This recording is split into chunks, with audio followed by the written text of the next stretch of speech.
even if you aren't 100% confident, or if you feel like um, you don't know enough, or you are going into something and you feel like you're just not doing the right things, for the majority of people, you know more than the patient.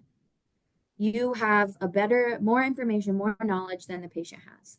So even if you aren't going into say, I have a new eval and it's a diagnosis I've never seen before, or they had a surgery that I've never seen before.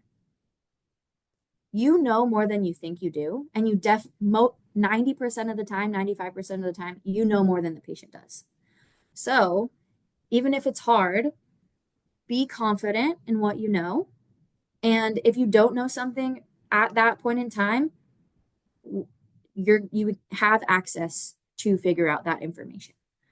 Um, so one of the things that I feel like was most helpful for me during residency is like when I'm seeing something brand new that I've never seen before, do the best that I can and allow myself to learn as I'm seeing the patient.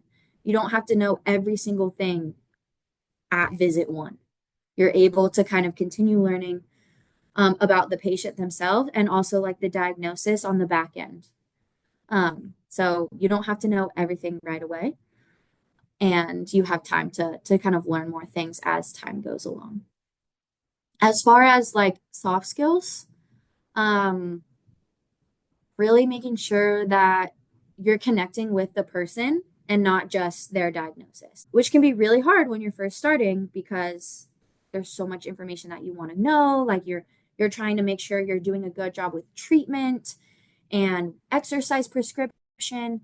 But to a certain extent, if a patient doesn't feel like you care about them, they're not going to buy into the exercises that you're prescribing. Like you could prescribe the best exercise program in the history of physical therapy, but if your patient doesn't think that you care or want to listen to their concerns, it doesn't matter what exercises you're prescribing them. And it's something that you have to practice and get used to.